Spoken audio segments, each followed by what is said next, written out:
Here's Jordan working. Look at Elo work. Look at him work.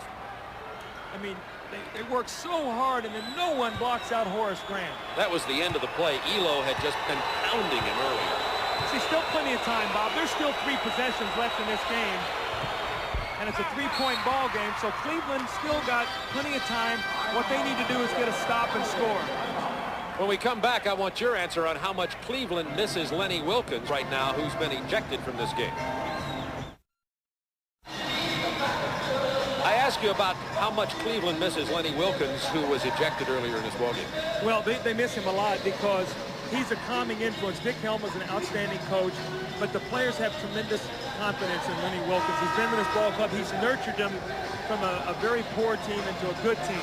Now, what they like to do out of this, and I was kidding Mark Price before the game, they love to run Mark Price off 4 screens. They like for him to enter the ball and come off 4 screens and look for a shot, many times a 3. So be aware of Mark Price coming off of 4 screens for a jump shot. Speaking of Lenny Wilkens being out, Chicago led 69-58 since he was ejected. Cavs have outscored Chicago 43-35. But now they need him. And he's in the locker room biting his nails. Watch Mark Price now. If they run this high pick where John Williams will back pick, they're going to go screen roll. There it is. Price for 3. He doesn't get it. Rebound Nance. It's a big one. They still got plenty of time. They really don't need a 3 right now. They still got plenty of time. Doherty sets the pick for Elo. Punched away by Jordan, but he's going to be called for the foul. With 49.8 seconds remaining in the game, and the Bulls leading it by 3. Cleveland knows they can move into the 8th and final playoff spot with a win tonight. See, Craig Elo's not a good foul shooter. You would think that the way he shoots the ball from the outside, but he is not a good free throw shooter. I think he's in the 60%. Craig Elo shoots 69%. Pulled a string on it. Didn't even look confident shooting that ball.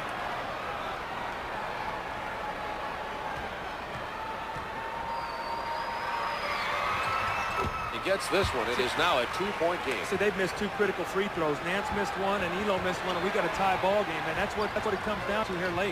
The rookie gets the double team. Now Pippen draws the double team. Well, they're going to have a violation. He's in trouble. They don't get it across. It's a turnover. The double team pressure forced Pippen to throw it out of bounds. He had only 1 more second on the half-court violation. Cleveland gets a timeout, trailing by 2 with 38.9. And look at Jordan all over Cartwright. Jordan, the man who's doing the talking in the timeout, not Bill Jackson. Well, here's what you got now in terms of time, okay, Bob? You got 38.9 seconds, all right? You would like to get this shot up in enough time where you trade 2 for 1.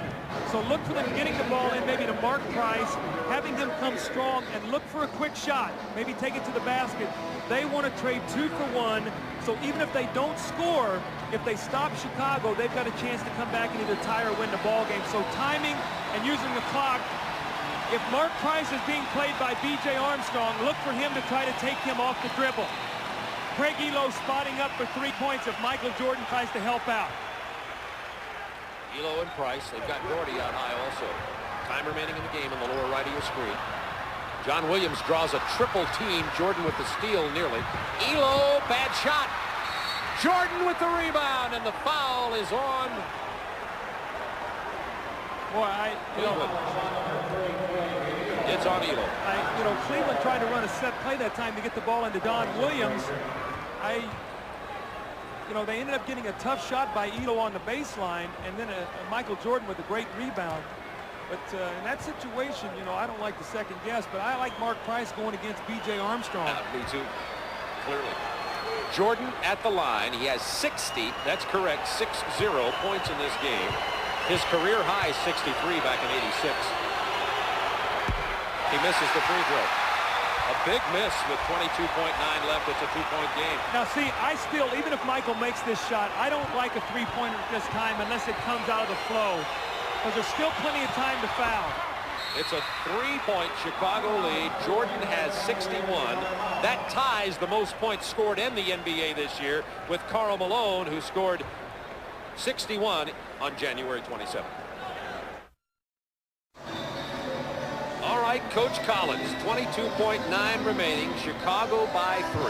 Well, I don't run a set play to get a specific 3-point